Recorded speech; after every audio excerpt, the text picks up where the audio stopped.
What makes a life a good one? Is it the adventure you have? Or the friends you find along the way? Maybe it's pursuing your passion while striving to protect, defend, and save what you believe in every single day.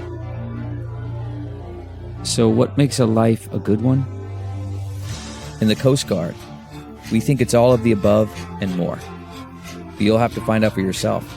Visit gocoastguard.com to learn more. Achieving a gorgeous grin from home isn't a total mystery with Bite Clear aligners. Just don't be surprised if all of your sleuthing friends start asking, "What's your secret?" Begin by ordering your at-home impression kit today for only $14.95. Bite Clear aligners are doctor-directed and delivered to your door. Treatment costs thousands less than braces. Plus, they offer flexible financing, accept eligible insurance, and you can pay with your HSA FSA. Get 80% off your impression kit when you use code WONDERY at Byte.com. That's BYTE.com. Start your confidence journey today with Byte. Hello, welcome. Let's chat. It's hard. You want to talk? I know, that's disappointing. Sit back. Let's work this out. How's it going? What are we doing here? Where are you going? Hey there. Wow. It's not always easy. It's amazing if you think about it. Let's think about this. Strange. I have some thoughts about that. Life is hard. Trauma bonded. This Billy is sort of a continuation of Misty, but what's interesting about that is that if you look at it from like a timeline point of view, it's a prequel to Misty, really. And, you know, they both have these like connected beginnings and into their adult life. But whereas Misty's sort of culminating event or climax, if you will, was the loss and search for her daughter, we really get like what was happening with her sister sort of leading up to those moments. Those just 6 months before is when Billy, our storyteller this week, has this manic break and lives rough on the streets of Portland. So yeah, just a reminder that these episodes are meant to be heard in concert. And since I have your ear tea, being that we're talking to each other, what did you think about how we ordered the episodes? And did you feel like they were a good fit together? I just kind of want to truly hear if you have feelings about that. Yeah, I thought they were a perfect fit together. It was interesting too, right, to kind of hear differing points of view on the same subject matter, because she gives a little bit more, or a little bit different detail, or a little bit different anecdote that like just fully helps to flesh out what Misty was saying, which I thought was interesting. Yeah, it was definitely something that we discussed, how to order these. But I think that the ordering, it makes sense the way it ended up.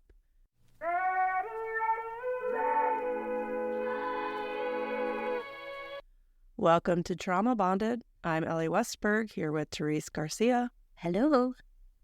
And today we're discussing episode 319 of the podcast, This Is Actually Happening. What if you couldn't find your way home? And what if you lost a lot of shoes? Are those the two? So the two once debated over. She loses a lot of shoes. I don't know. If I had the title of What If You Lost a Lot of Shoes, I'd be like, Yeah, once you hear the story, though, you're just like, oh, my God. Oh, yeah. Oh, my God. Can this woman give her some shoes? God damn it.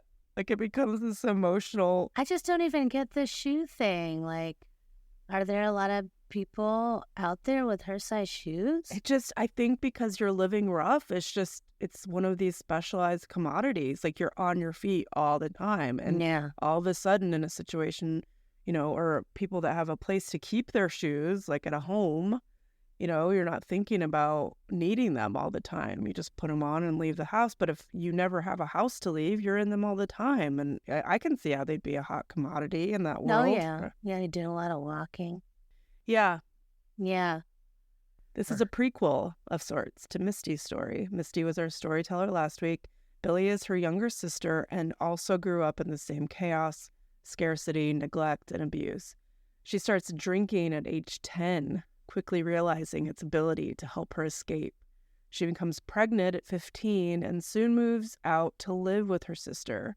Billy parties, but has it under control to a degree, and she's able to save up money and move out on her own. She meets her husband when her son is 8, and they start building a life together. She has 3 more kids, and in cycles goes into sobriety, but dives deeper into the booze.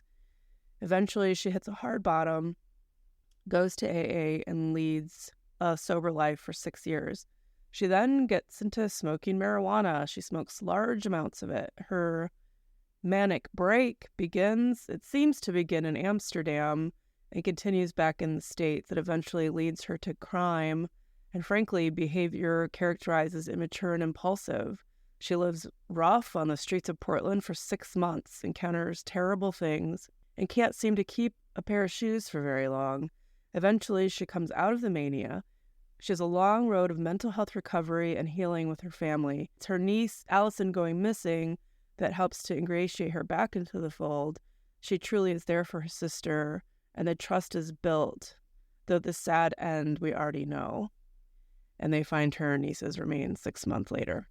And full disclosure, I am the showrunner for This Is Actually Happening, and T knows nothing about anything. She comes in fresh, and the show, Trauma/Bonded, is for the listeners, a space where we can talk about each episode, digest it, and reflect on it with empathy and also a bit of levity. That's Trauma Bonded.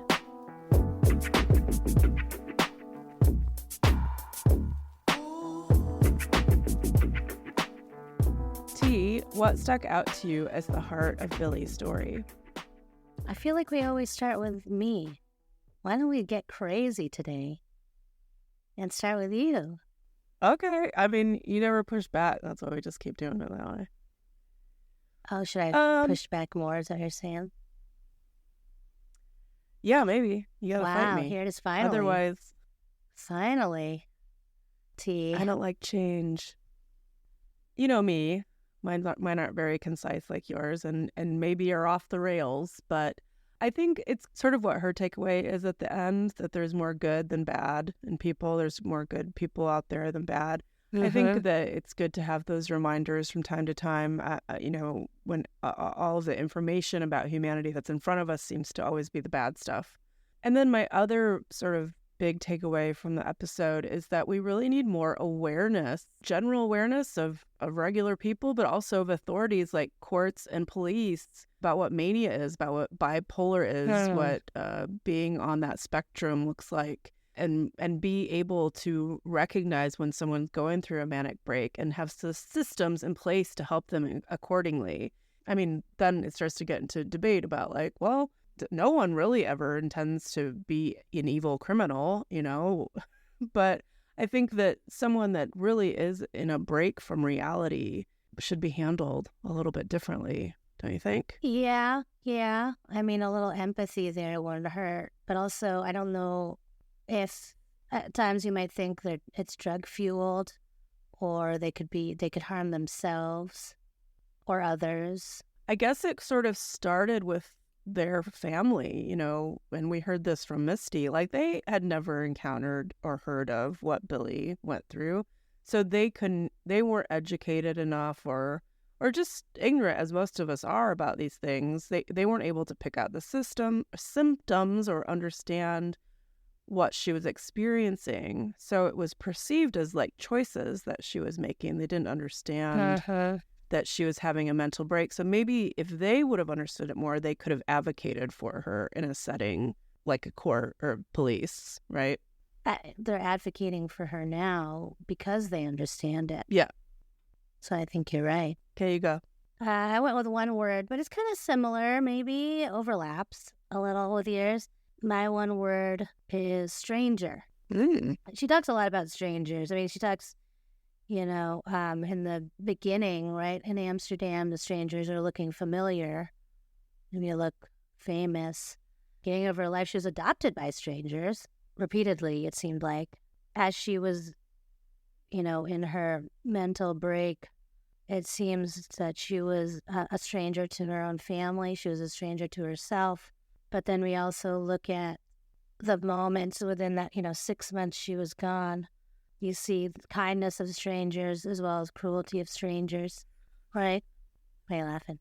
I just love how much you commit to your one word and like finding all the ways that it fits in the story. Oh yeah. It sort of reminds, and don't take this as an insult, but it sort of reminds me. Oh, here we go. That's when you know. I'm not racist. And then it's like that. I don't mean to be rude, however. No, it sort of reminds me of like a kid in like a high school class that has to present on a piece of writing, and this is how they do their presentation. Thank you. Not insulting at all. I love it. I think it's wonderful, and it's like at this stage, it's like your brand, but I just think it's cute. Should I continue or maybe not?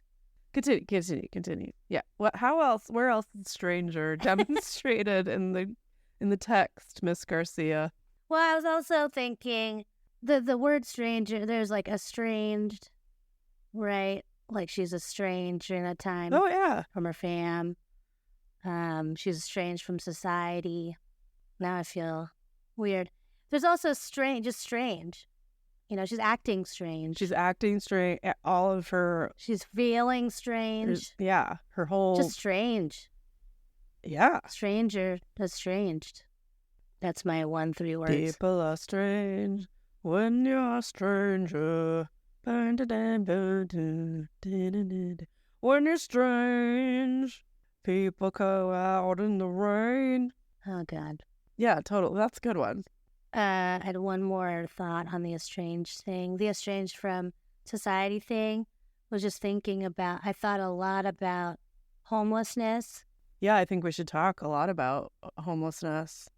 It's interesting to think about how there's this like whole like stratosphere of people out there, right? There are people that sort of live in and among the cracks, and they're all around us, but they're not exactly part of us, but they are. I don't know, but we'll get into that. I really want to talk about that. Let's go back to the beginning a little bit. We did already talk about how they, had similar upbringings. I mean, they had the same upbringing as their sisters. I do think it's interesting that we really never, ever hear what happened to their birth mother. And I am assuming they just don't know. There's never a final period put on the end of that sentence. It's really sad. It's really sad.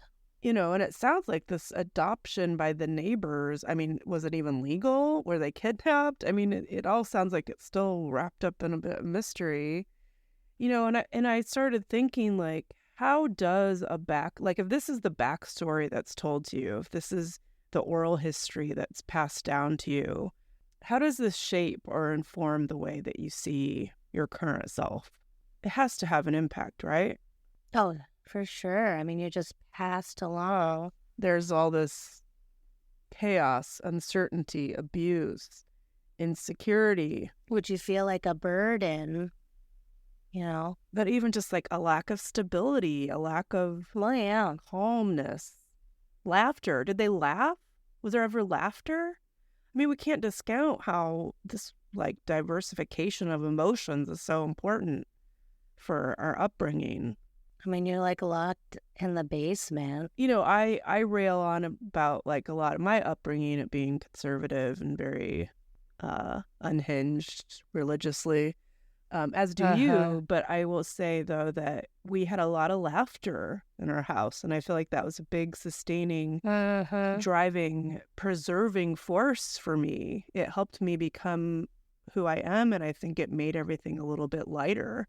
If it wasn't for Seinfeld and National Lampoons and Gary Larson, The Far Side, Oh. That's probably where I got my darkness from. You ever read Gary Larson cartoons? Yeah. Or looked at them? Yeah, they're dark. Yeah. They're dark, and then you gotta figure out what they're talking about. Yeah. Yeah, a little thought-provoking. I don't know what you're talking about for a second. And I just started following I'm on the subreddit, the Gary Larson subreddit, the Far Side subreddit. So shout out to Reddit. But it gives me joy. I'll just be scrolling and I'll just come across one that I haven't seen in decades, and it just makes me laugh. But that's my point. despite all of the failings that my parents had, at least we had laughter. Like, does laughter even exist in these type of upbringings? It's really sad for me to even think about it. Yeah. I mean, laughter it was a way that you guys connected, even though there were like fundamental things you disagreed about, but you could connect through that. Yeah. I think it's so important for kids because kids take on... I don't know about that. What? Them laughing. I don't know. Yeah, I don't think they if did. They did. I mean, there's so much joy in your house. Like, it's palpable, but there's joy between you and Gwen. When I'm there, we're laughing a lot. When we were little, the kids would look at us and be smiling, and now they're like, what's so funny? Quit laughing. But I think it's important for kids to be around that because life is so heavy and so hard and so personal and so inside your own brain and so insular. And for there to be lightness and playfulness and laughter around you, it just makes everything a little bit brighter. Doesn't seem so heavy. I think you're hitting on a big reason why we do what we're doing here. Oh. On this podcast. I just walked into that. Didn't even know it. Did you? Yeah. No, I actually didn't. I did not put that together. Yes, that's exactly what we're doing. Right? We're trying. We're trying. Yeah. No, you're right. That's interesting. Yeah, it was like those protective measures that were with me from early on. That's kind of how I live my whole life now. Either really, really dark, or it is really, really dark, and then we point it out, and then we laugh about it. Repeat, rinse and repeat, you know? Yeah. Speaking of dark, drinking at 10. Ooh. Yeah, she just saw that bottle. Escape. She needed an escape. But see, most kids would even just smell it and be like, ooh. And it'd be grossed out. Yeah, I was grossed out. She had to really kind of set her preferences aside to keep pushing through that terrible taste to get to that feeling that she was after. It makes me sad. I mean, it's like as if she was self-medicating from like the beginning. Without even knowing that she was doing it. Yeah. Yeah, it's moments like that where I'm like, oh, well, I guess I'm glad I didn't have alcohol in the house. Like, I'm kind of that same sort of personality. I'm like, what's this? Let's try it, you know? So it's a good thing it wasn't there. How old were you when you had your first drink? I've been told my dad gave me a sip of his beer when I was like 2. Oh, no. So I got a taste for it early. He was a Stroh's man. But they gave up everything when they got saved when I was 2. So. Now I want more beer. What's going on? Yeah, I'm like, I'm into beer, Dad. Give me a sip. What is this? Christ's blood? Ew. Let's talk about her getting pregnant. The way she discusses this is really deeply upsetting. She doesn't say much, but she gives a few hedge words. A boy that she had a crush on, who was not a good person, came over. Anyway, she was pregnant by 15. She doesn't call it the hard R, but I wouldn't be surprised if maybe there was some coercion there. I mean, why else would she say he's not a good person when she previously was crushing on him, you know? Yeah, that's true. I just think I thought it was notable how she described it. Well, he didn't remain in the kid's life either. Exactly. Do you have any feelings about that? You know, because when you get pregnant at 15, where's the other party that's responsible for this? Unless it's immaculate conception, which is 100% possible. It feels glossed over on purpose, and that's okay. We won't try to delve into things she didn't want us to delve into. So she's got this I'm going to show her attitude. That's Billy to her mother, that she can be a mom at 15.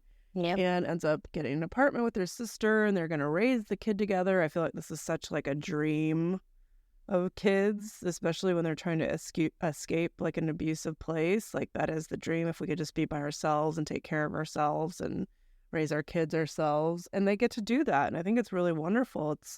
It's remarkable that they're able to do this at such a young age. And it's a testament to how wonderful a sister Misty is to look after Billy and sort of rescue them from that situation. But it's also really sad that it gives Billy this freedom to be able to continue her party lifestyle. Yeah. But it's like they've had the same experience.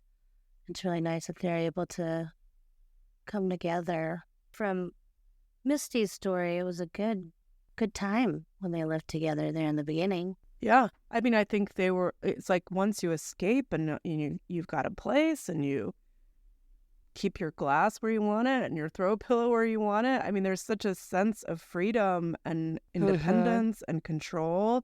I mean, it must be sheer elation to escape from something into something else that's truly yours. And yeah. But you're still kids. Their brains are still undeveloped. So of course they're gonna, like, once that all that newness settles, they're gonna be like, okay, I'm gonna go back to being a kid again. Like, as long as I got my shit together, as long as I can pay the rent, like, I'm gonna live in my freedom.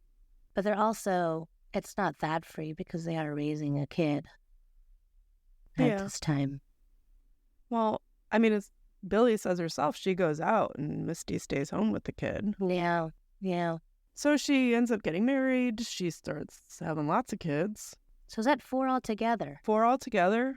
That's a good way to not drink for 4 times 36 months. Yeah. You do math too, guys. We're very good at math. Oh, I've got more math coming up. Oh, fun. But she is really drinking still. Yeah. DUI. Call on a pin. And it sounds like her rock bottom. She doesn't call it attempting to end her life, but it sounds like that's kind of her cry for help, right? She's wasted and takes a bunch of Klonopin. Yeah. Quick question about Klonopin. I don't know if you know this. What is that? Like, does it sober you up or not give you hangovers? I assumed it was like an opioid, but let's look it up. We're not doctors, but we do Google. We can Google. We have been known to Google. Let's see. It's used to treat panic disorder. It sounds like it's something like a Xanax, but the effects last longer. And you definitely shouldn't be mixing them with alcohol. So that must have been what her point was when she's like, he didn't know I was an alcoholic when he prescribed me this Klonopin. Yeah. Isn't it always interesting? Like, she's got this good husband, it sounds like, 4 kids, bought a house in the suburbs of the Pacific Northwest, gorgeous. You know, from everyone looking in, she's got this really wonderful life. Like, why is she so dead set on escaping it? What is she trying to escape from?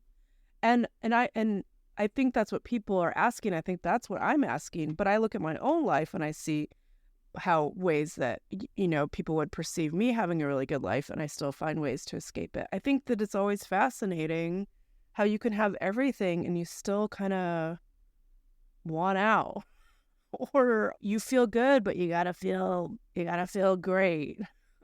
What is that? I think her past has a lot to do with it, right? Yeah.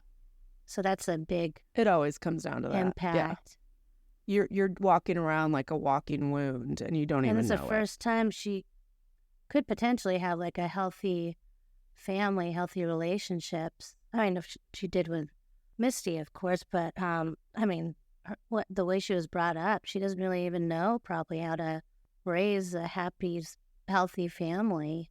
Or be healthy and happy herself inside of that. Yeah. It's like, it's this idea that we escape situations so we think we're okay, but we've not healed from situations that we left. And I'm sure she has complex PSD, like from the way that being raised that way. Complex what?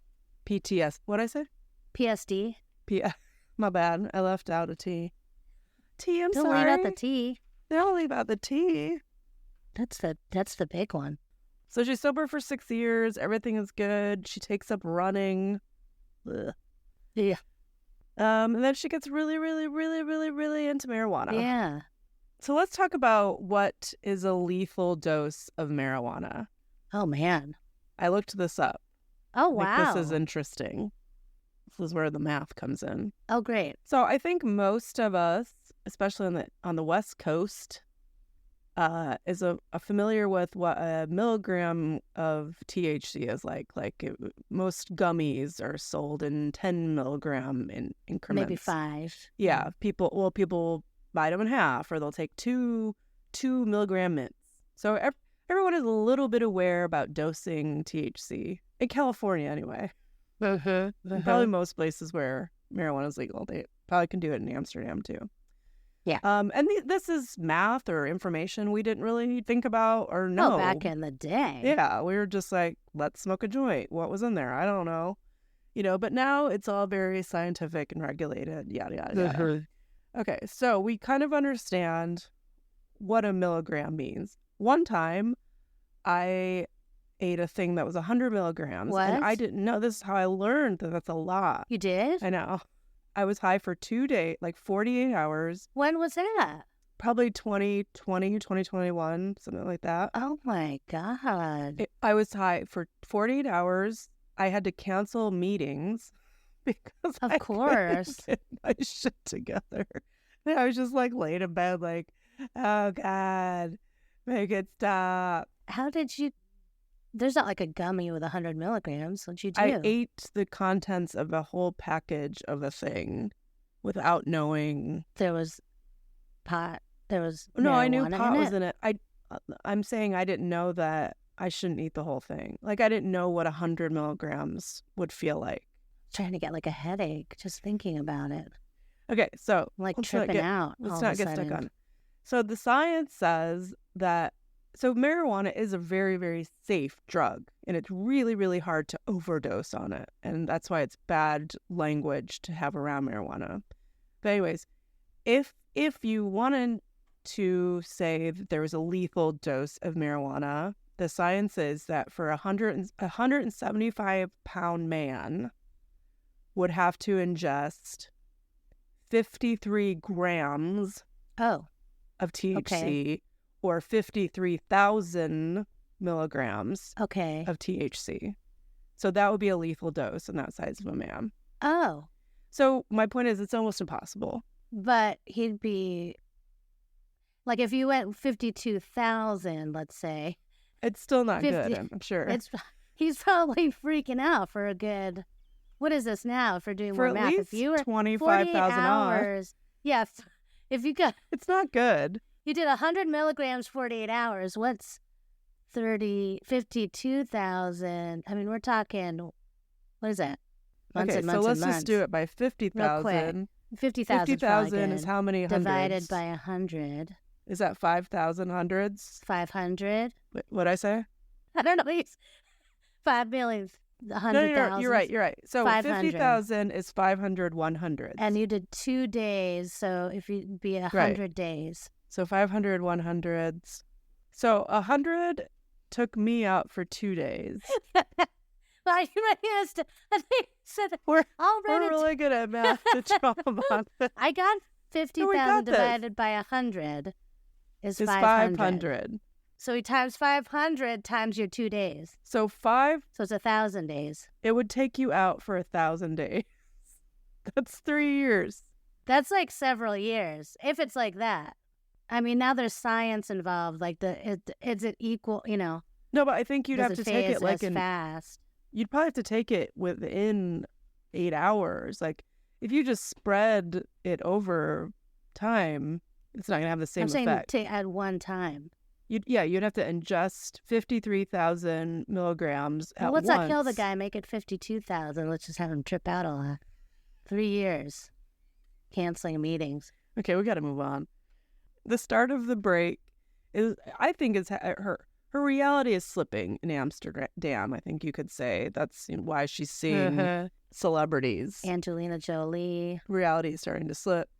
And she gets home and she's smoking a ton of weed and she starts losing weight, which I've never heard together. Yeah. Like, to smoke so much weed that you're overcoming like the eating thing that happens with weed, you gotta be smoking a lot of weed. She's feeling depressed and she gets put on an antidepressant, and then what happens? She she like becomes manic, it feels like. Well, she loses more weight. So Oh, we're doing the weight thing still. Okay. Were you taken aback by this? These are things I've never heard of. Smokes a lot of weed. She's probably going to say she put on weight. Lost weight. Gets on an SSRI or antidepressant. She probably put the weight on. Nope. Lost more weight. What is your secret? I think this is definitely part of that manic break, because part of that is like really high energy. Her metabolism is probably like crazy, just on fire, you know? Yeah. Yeah, let's talk about this, what a manic break is. Our symptoms of a manic or hypomanic episode. Research alert. Research alert. Burr, burr, burr. Abnormally upbeat, jumpy or wired, increased activity, energy, or agitation, exaggerated sense of well-being and self-confidence, aka euphoria, decreased need for sleep, unusual talkativeness, racing thoughts, distractibility. I mean, this is what sounds like to me what she is going through. I mean, she lists like, she feels like she's living in art and everything's beautiful. And this, I think that's part of the euphoria. And she's getting into like a bunch of projects around the house. I think this is part of that increased energy. And she wants to drive fast, you know, and she has to be outside. I mean, this all feels like it's part of it. Wild spending. So impulsiveness. Yeah. And she thinks it's just her personality. I mean, it's easy to think that. Well, because if your brain, and you don't know what you don't know. Yeah. So it's never expressly linked in the episode, but I think it's important to say that bipolar patients shouldn't use marijuana. That's the science out about that. Oh, really? Remember how narcissists shouldn't do ayahuasca? Oh, my God. Okay.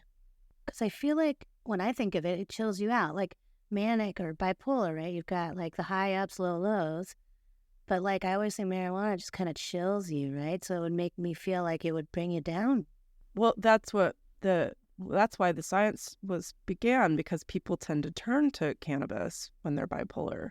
So it says, while some people with bipolar, this is from the Mayo Clinic, by the way, while some people with bipolar disorder may use cannabis to help with their symptoms, it's not an approved condition for medical marijuana treatment. In fact, scientific evidence shows that THC can worsen symptoms or even bring on mental health problems associated with bipolar disorder, even though the drug may have short-term positive effects. While some psychiatric disorders and psychotic disorders respond to cannabis use, patients with bipolar disorder often experience worse outcomes and negative effects when they try to use medical marijuana. Wow. Well. I had no idea. Learning. But, you know, that's what I love about this. We can learn sometimes. So the person that she's describing had to be sort of a nightmare to live with. Like, you can kind of understand why her husband is not having it. And in turn, she's mad at him because she's not... Again, this is going back to what I said at the beginning. No one knows what's going on. Everyone just thinks she's being a wacko. Yeah. They're not realizing that she's having a break. Like, just stop. Chill out and stop. Why are you, you know? And it seems like it would be easy to stop because for years and years she hasn't been this way. But how do you... If you don't know, how do you address this with someone? You just think it's a change. She thought it was her personality. So the people around her just think it's a change in her personality, exactly, right? Yeah. How do you tell someone they suck now? Like, you used to be cool, but I can't be around you anymore. Yeah, I don't know. I've known breakup like that because of mania. Yeah. So she takes it upon herself to move out because she thinks her husband's just being a dick, basically, and is trying to control her cool personality. So she moves out, and she tells this story of sort of her first pretty rough interaction with the police. Yeah. She's previously had a DUI, she's mentioned, but this seems like particularly egregious. She's at this party. According to her, she smoked a lethal dose of marijuana, which we know is not true. But it can still be too much. But she's making the point that she smoked a lot, like too much. She follows this guy home, follows him into his house. Like, he doesn't even know she's following her. Like, can you imagine? You're, like, walking near her place, and then, No. like, somebody behind you pushes it open more, and you're like, what the fuck? Yeah. It's just this tiny woman without shoes on. Oh, she didn't have shoes on No. already? It's missed already that. begun. This is her first instance, no shoes. Yeah, she's one of these people that probably likes to walk around barefoot. I think it's a Portland thing, too. Yeah. Gotta keep Portland weird. So she steals his shoes, and sounds like she's just kind of like moving around the property, stealth-like. The cops come and tackle her poor little body. She gets tased. She gets tased, hogtied, and as soon as they stand her up, she spits at them. It's marvelous. Portland. They take her away. She escapes from her cuffs. She tells them she does. Like, she just sounds like a nightmare, like a cyclone to try to rein in.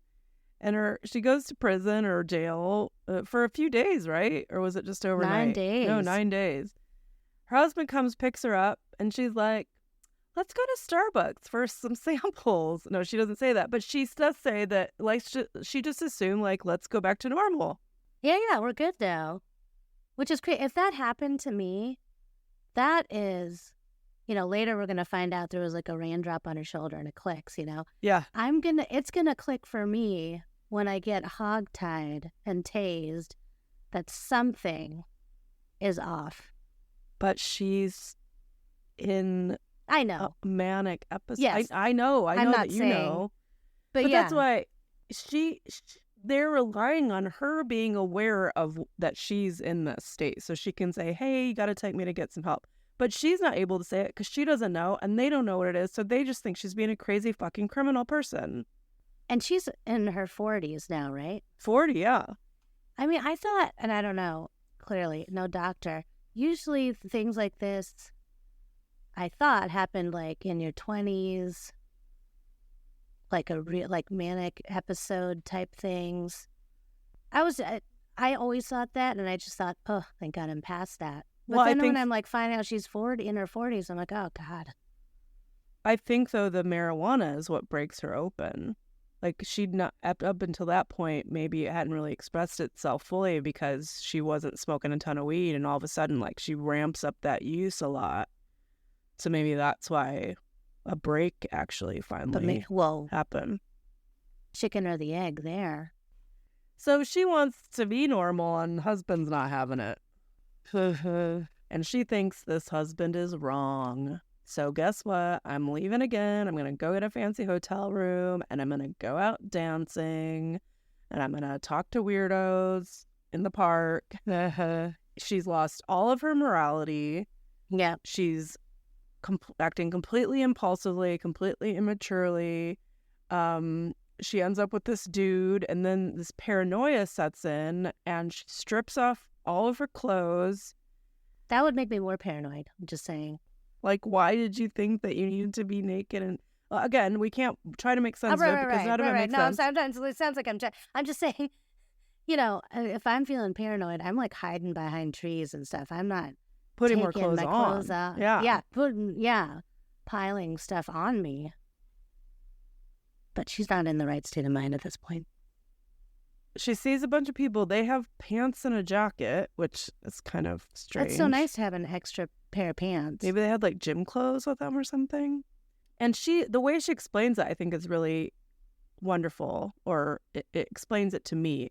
In her mind, she thinks it's almost like a video game. Like she's been set on a quest, and there are powers that be that are moving her along this map. And at some point, hopefully that map takes her home, because that's really where she wants to go. But she's recognized that for some reason she has to go through these other barriers to get there, which is also very sad. Like that she just can't have the power to just stop, to just be where she wants to be. And just this story. It sounds awful. The police come with Gurney and take her to a mental hospital, et cetera, et cetera. She talks about how they inject her with something and she couldn't give consent. Right. I assume that when people are in these sort of states that they're getting injected without consent all the time. Doesn't that make sense? Yeah, that's what I've seen on TV. Yeah. TV. Yeah. And again, I think it really comes back to this question of how, like, you can have two minds about it, right? Like, her family is just letting her out, like, be out here floundering. But at the same time, they don't know how to help her. They don't know what she's going through. Just the same with the courts and the police. Like, they can only react to crimes that she's committing or behaviors that are criminal, but they can't help her. Like, how do you help a person like this? It seems so cruel just to let them flounder out on their own, and then the only time they're taken off the street is to be, like, persecuted, sent to jail, or put in a courtroom. Like, it seems like we could do better than this. She couldn't make decisions for herself, really, that were safe for her. I mean, some people do. What is that called? Does that happen to Britney Spears?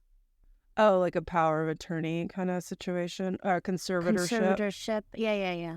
But how would they know? How would they know? I bet you don't even know.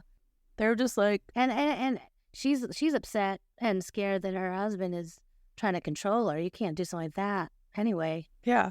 You can't tell me that I can't smoke marijuana and take my clothes off and go through the storm drain. Fuck you. I'll do what I want.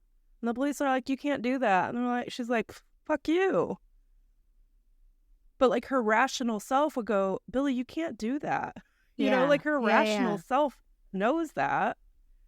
Which is, again, we shouldn't ever, like, demonize people going through mental health crisis, because the real them, the true them, the reasonable, rational part of them also knows that they're being insane.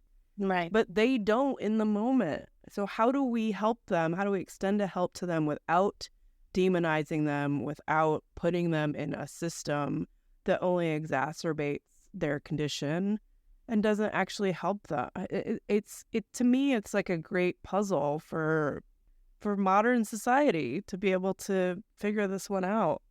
Doesn't it seem cruel to just leave her to her own devices on the street of Portland? Yeah. Oh, yeah. I mean, but what do you do? What do you do? So she meets Mike again, and they walk 15 miles to Portland, which is insane. She loses her shoes again. She walks for 2 days without her shoes. Yep. Or sleep. And I did feel like it was a little bit of a shout out to Forrest Gump again, and I'm just bringing that back around since I talked about Forrest Gump. Oh, it's the Forrest Gump corner. For Misty. So she's like, Forrest Gump ran for like a year. Like, she walks for 2 days. Yep. Let's talk about how it is to be without a home. We talked a little bit to start, but I mean, she really paints this picture that makes it really more... It makes it easier to understand. Like, I'll never understand, but wow, the picture she paints, like, we really take certain things for granted, don't we? Like, it seems like shoes are a hot commodity. Yep. Think about how, if you wanted to go take a nap right now, you have a big, warm, comfy bed with pillows and blankets, and you have a ceiling in case it rains, and you don't have to lock up all of your possessions to make sure that they're not fucked with when you're asleep. Like, that's a luxury. To me, though, that's a human right. We should all get to have that feeling. So to know that sleep is a commodity when you're living rough like that you have to worry about your safety of your theft and your body, and you need sleep. And the fact that she's not sleeping is only adding to her mania. But all of us need sleep. You die without sleep. You have to have sleep. So to know that it's a thing you have to find, it's just, that's heartbreaking to me. Food, obviously. Clean drinking water. Yeah. That it's hard to find clean drinking water. Why don't we have clean drinking water readily available? We've bottled everything up and made you buy it. Wow. There's no more public water fountains, right? Those are all A little gone. bit. Had parks and stuff. Is there? I think they're back. And then where do you take a dump? Yeah. Where do you go potty? Where do you change your tampon? What if you had Oh some my bad God. sushi and you got to sit on the toilet for all day? Like, this is not a way to live. But these are things that we take for granted. It's no one in a modern, industrialized, first world country should have to live like this, point blank, period. No one should have to live like this ever, ever, ever. So how do we change our thinking around these parts of our community? They're really easy to just pass by. And I think the majority of us demonize them or, at the very minimal, assume that they're in that position because they want to be. They've chosen to reject the beds and bathrooms of society and would like to sleep in a tent in your neighborhood, and you're mad about it. Like, Yeah. there's got to be there's got to be a way that we can build inroads. And I know that there are people that are out there trying. I do think that people also take advantage of pull on people's heartstrings, and they've kind of almost built this like business around taking care of the homeless. Like, there's so much money that's donated to homeless causes, especially in the Bay Area. So some people are making money, yet the problem gets worse. So something's not happening that's good. Like, there's this like homeless industrial complex almost that exists, yet people still keep being without homes or are teetering on the brink of being without a home or living rough in a car, etc. It's very frustrating. It's very frustrating. And there are solutions, it feels like, especially... So I was just going to say, it feels like a solvable problem. Why aren't we solving it? Just gotta get some of those minds together. And people who have all this money and abandoned malls and just like random stuff is just sitting there ready to... I don't know. It's weird. Well, and then like San Francisco gets slammed because they like build tiny houses and they cost like, I don't know, $1 million a piece. There's some exorbitant cost because the people that are making like, it's all corrupt because they're giving the bids to like friends of the powerful, and they're just making money off of, like, they're forgetting what the need is. How can we accomplish making sure, and this feels really straightforward to me, shoes, sleep, food, water, restroom. If we can remedy those parts of being homeless or without a home or living rough, we're on the right track. So let's just look at it from that point of view. There's got to be better ways. There's got to be. We need to take this problem apart and re-examine how it's done. We're not going to do it on Trauma Bonded, but whoever's out there, please do. And then the husband comes and gives her some shoes and clothes and money, and he leaves again. Yeah. He's trying to protect the kids. I know, but goddamn, that's rough. That's hard. And she loses her shoes again. And she says that living rough like this, she compares it to, this is what the fear of the afterlife is like. Do you know what she was talking about or what she meant by that? What was that in reference to again? Something bad happened. Well, her husband brings her the stuff. She goes and has sushi and goes to H&M, and then she sleeps next to two dudes she doesn't know. And she knows it's risky. And then she wakes up and her shoes are gone again. But she's comparing like this living rough with these things that we take for granted. That's what she's comparing to an afterlife. Was it afterlife? That's the term she used. She's afterlife. Oh, him. Is she referring to hell? What hell looks like? I thought maybe you had thoughts. The way I'm picturing it, like the way she talked about it, just felt like apocalypse or something. Like you're like a zombie apocalypse or something is how I was picturing it. Like everybody's just trying to survive. More like end times kind of thing. And maybe end times, yeah. But she's really careful to make sure, as to paint this picture as horrible as it is, there are these wonderful moments that she encounters again and again and again. The kindness of others, the generosity of others. You know, she shares an anecdote about this bag of muffins. And not only does she, you know, she's really hungry and she wants to eat the bag of muffins, her first thought is, I need to take some to others to share. And it sounds like there's this real sense of community among the people that aren't trying to take advantage. I mean, she recognizes people are in need. What a fucking experience, man.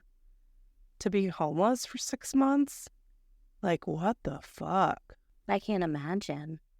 We're so lucky, man. We're so lucky. Knock on some wood. She says, too, like, something about, like, I never thought I could be homeless. I mean, none of us think it. But we're one job loss away, you know. We did talk about this last week, though. Like, part of our privilege, though, is knowing that there is someone in our life that we could turn to. You can't go home, but you could go to my mom's house. You know what I mean? Like, right, yeah. I'm going to go to Arkansas. Well, if that's the option, we're putting you on a bus. Does sound like she got a nice house. Congrats to my mommy, their new house. A couple extra bedrooms in there. Yeah, there's 3 bedroom, 2 bath. Can move you and the fam right in. Nice big yard. Get a dog. You're like, I'm kind of liking the sound of this. My mom would love it. Give me her number and all. What a weird show. That would be such a weird show. That would be a show I would like to watch. Because then we would go to your sister's church or something and be like weird. She's like, you can totally move in. Anything you want. The only thing is you got to go to this church once a week.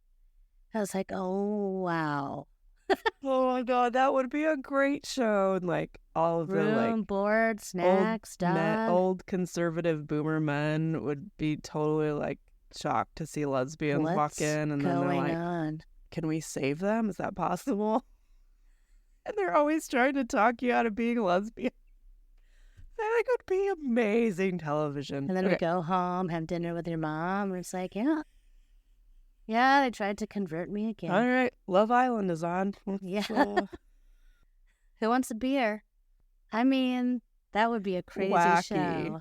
So you know that you know what I mean? Like, we know worst case happens, lose the job, go whatever, out of your house. life. There's always someone in this world that you can reach out to for help. And some people don't have that. Bit of rain flips her around. Oh. She feels a drop of rain. Her awareness returns. And she knows she has to take action. And she more or less turns herself in, and she ends up at the Oregon State Hospital. Again, shout out to Dr. Sarah Tallman, who spent some time there. Oh, not in the hospital, working in the hospital. Not okay. As a patient. We find out she's been gone in total for 6 months. She faced a lot of hardships and violence, but also like lots of kindness and community. And she just wanted to be with her kids. And she puts it that she took that away from herself, you know. And I think it's really a miracle that she was able to flip her thinking around to try to understand her family's point of view. Because that's a resentment she could have carried with her for a long time. I would. You fucking left me there, you know? Yeah. But she was a victim. I mean, she was a victim. She was. And there's resentment on both sides. It's understanding both sides, I think. Yeah. I think it'd be really amazing if we got the husband on the show. I would love to hear his point of view. They're still together then, is what absolutely.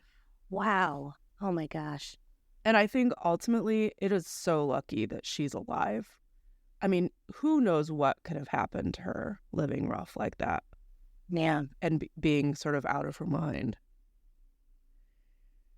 So this is the part where it's sort of related back to Misty's episode. You know, Billy is trying deeply to rebuild her relationship with her family, including her sister. there's a lot of hurt. There's a lot of suffering on both sides. There's a lot of confusion and resentment. And because Allison goes missing and Billy sort of jumps into action to help her sister, it reestablishes their bond. It reestablishes their trust. It's a way for Billy to demonstrate that she's back, that she's her old self again. And it's just that consistency. She keeps showing up. She keeps showing up. And it reminds Misty that she's back, like her sister is back. So as tragic as it is that they've lost her, like losing her or the search for her does help rebuild that bond between them. And how fucked up is it that Billy saw Allison out and about in PDX? It's like, it's wild. It's like these two tragedies in the same family, like passing in the night. Like, I'm Allison. I'm full of anxiety and I've got a terrible boyfriend and I'm on maybe a drug bender and here comes her aunt just passing alongside her, like in a manic state. Like, just the picture of this is wild to me. But they really just avoided each other. I mean, she tried to help her, but neither could help the other, is I think the point. They're just both this big ball of pain passing each other, and neither can help the other. And Allison lost her life, but Billy was able to get everything back. It's just so tragic.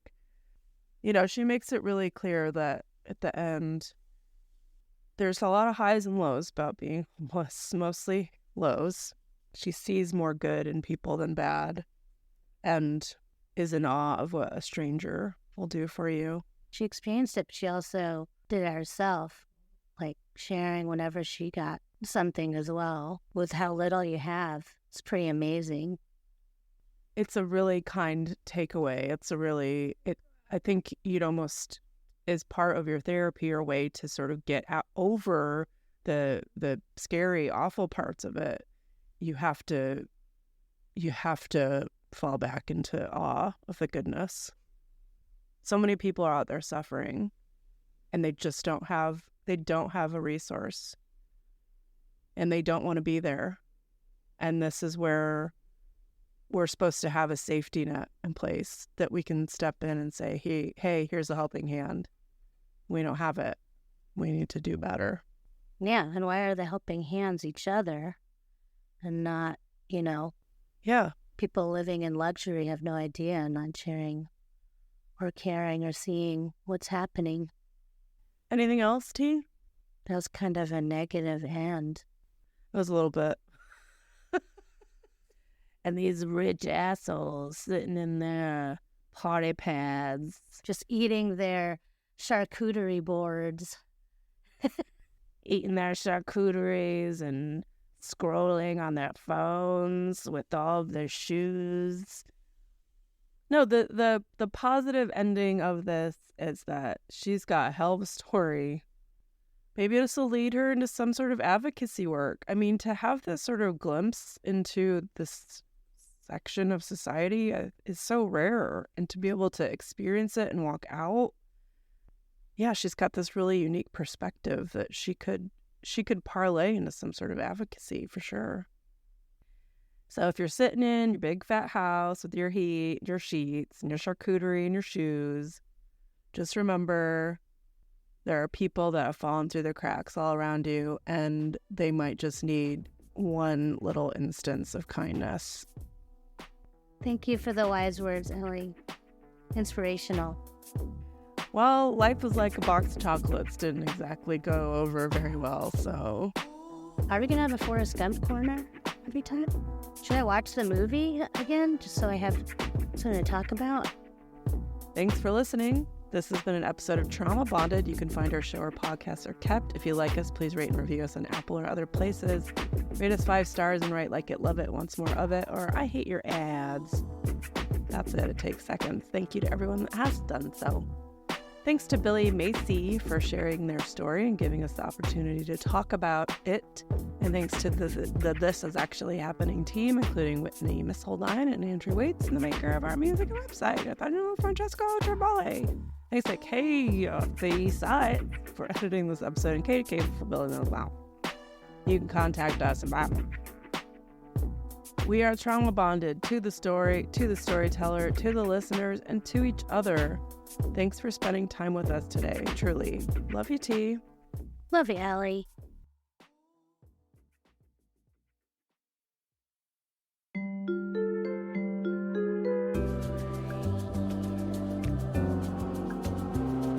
Good job. Hey, thank you.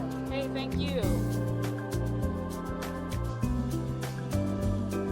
Okay. Have a good day. Thank you.